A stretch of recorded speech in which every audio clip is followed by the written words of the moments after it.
Ռոսսելխոզնաձորը 2026-ի մայիսի 22-ից ժամանակավոր սահմանափակումներ է սահմանում Հայաստանի Հանրապետությունից ծագմամբ եւ առաքմամբ ծաղկային արտադրանքի ներմուծման նկատմամբ։ Արգելքը գործելու է մինչև տեղական ջերմոցային տնտեսությունների տեսչական ստուգումների ավարտը եւ ստացված արդյունքների վերլուծության ամփոփումը։ Հայաստանից առաքված 96.2 միլիոն հատ ծաղկային արտադրանքի ներմուծման վերահսկողության ընթացքում արձանագրվել է կարանտինային օբյեկտների հայտնաբերման 135 դեպք։ Տեղի է ունեցել անդրսահմանային ջրային ռեսուրսների կառավարման հայ-թուրքական հանձնաժողովների հանդիպումը։ Ջրային կոմիտեի փոխանցմամբ հանդիպման ընթացքում կողմերին հաջողվել է քննարկել ընթացիկ շահագործման տեխնիկական խնդիրները եւ ձեռք բերել մի շարք կարևոր պայմանավորվածություններ ուղղված ջրային ռեսուրսների հետագա արդյունավետ բաշխմանն ու մոնիթորինգին։ Բանկային ոլորտում բաշխվող շահաբաժինների հարկման դրույքաչափը գործող 5%-ի փոխարեն կսահմանվի 15%։ Այս տարբերակը բանկային պրոդուկտների գների բարձրացման եւ գնաճային ռիսկերի գեներացման չի հանգեցնի, քանի որ լրացուցիչ հարկային բեռը չի կիրառվում, քանի դեռ շահույթը մնում է բանկային համակարգում եւ վերածվում է վարկերի ու այլ ծառայությունների։ 15% հարկման դրույքաչափը տարածվելու է բանկերի կողմից իրենց բաժնետերերին բաշխվող շահաբաժինների վրա։ Հայաստանը տարածաշրջանում առաջին անգամ հյուրընկալել է աշխարհի ամենամեծ եւ հեղինակավոր կոնկուրս Մոնդիալ դե Բրյուսել գինու համտես մրցույթը։ 65 երկրից Հայաստանը ժամանել շուրջ 400 գինու փորձագետ, լրագրողներ, գնորդներ, սոմելիեներ, գինեգետներ եւ ոլորտի այլ մասնագետներ։ Գինեգործության ոլորտի խոշորագույն այս միջոցառումը, որն ունի ավելի քան 30 տարվա պատմություն, անցկացվել է Պորտուգալիայում, Իտալիայում, Իսպանիայում, Մեքսիկայում եւ Չինաստանում։ Միջոցառման շրջանակներում հյուրերը կայցել են Հայաստանի գինեգործական հիմնական շրջաններ՝ Վայոց ձոր, Արմավիր, Արագածոտնի եւ Տավուշ։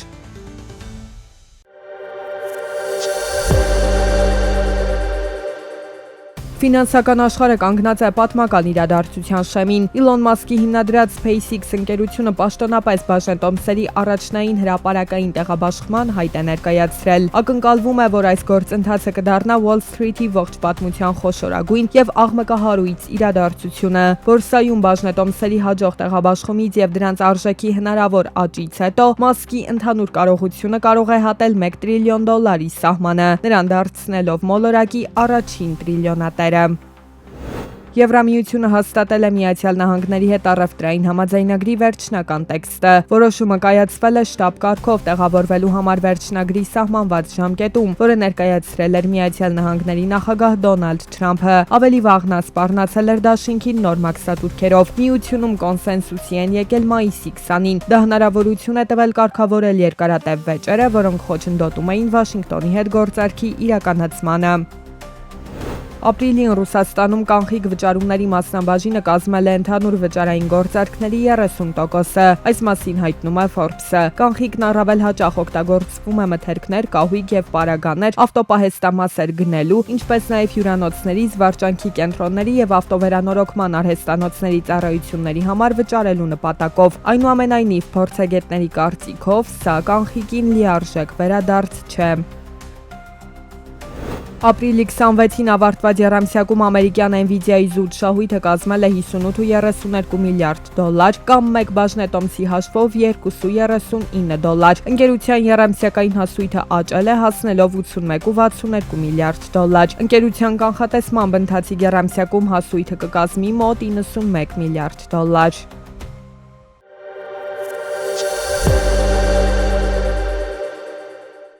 Աշխարհը կանգնած է տրանսպորտային մեծ փոխակերպման շեմին, եւ այս անգամ շարժիչ ուժը ոչ միայն էկոլոգիան է, այլև աշխարհաքաղաքականությունը։ Իրանում ստեղծված լարվածությունն ու դրա հետևանքով բենզինի շարունակական թանկացումը վարորդներին ստիպում են արագացնել անցումը դեպի կանաչ էներգիա։ Հեղինակավոր միջազգային փորձագետներն ու կառույցները կանխատեսում են էլեկտրամոբիլների վաճառքի աննախադեպ թռիչք։ Մինչև տարեվերջ էլեկտրամեքենաներն ու հիբրիդները կզբաղեցնեն համաշխարհային ավտոշուկայի մոտ 30%-ը։ Սպասվում է, որ վաճառքի ծավալները կհասնեն ռեկորդային 23 միլիոն, նախորդ տարվա 20 միլիոնի դիմաց։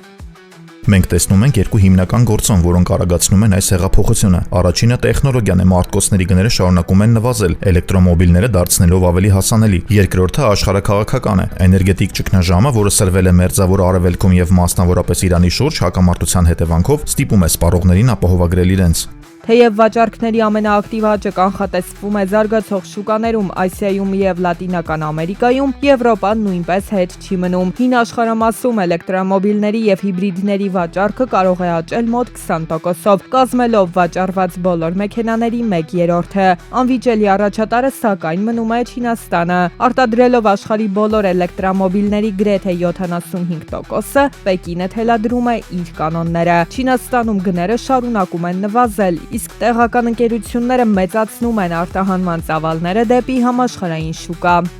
Չինական ավտոարտադրողները ներկայումս ամենամրցունակն են աշխարհում։ Եթե չլինեն առևտրային արգելքներ կամ մաքսատուրքեր, նրանք պարզապես կոչնչացնեն համաշխարհային ավտոարտադրողների մեծ մասին։ Մենք տեսնում ենք, թե ինչպես է շուկան փոփոխվում ժամերի ընթացքում, եւ հանածով վառելիքով աշխատող մեքենաներն արագորեն դառնում են անցյալ։ Ակնհայտ է մեկ բան, անկախ նրանից, թե որն է հիմնական դրդապատճառը, շրջակա միջավայրի պահպանումը, թե սեփական բյուջեն խնայելու ձգտումը, համաշխարհային ավտոշուկան արդեն փոխվել է։ Էներգետիկ մարտահրավերներն ու տեխնոլոգիական առաջընթացը միասին ստիպում են ապագային ներխուժել մեր կյանք սպասվածից շատ ավելի արագ։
Զվարճնոց միջազգային օդանավակայանն արժանացել է ACI World-ի օդանավակայանի ուղևորների սպասարկման փորձի հավատարմագրման։ Սա գլոբալ ավիացիոն ոլորտում միակ հավատարմագրված ծրագիրն է, որն ապահովում է օդանավակայաններում ուղևորների սպասարկման կառավարման 360 աստիճան ամբողջական պատկեր։ Միջազգային այս համակարգը օգնում է օդանավակայաններին պարբերաբար բարելավել սպասարկման որակն ու ուղևորների փորձառությունը, համապարփակ գնահատումների, անձնակազմի մասնագիտական վերապատրաստման եւ աշխատակիցների ներգրավվածության բարձրացման միջոցով։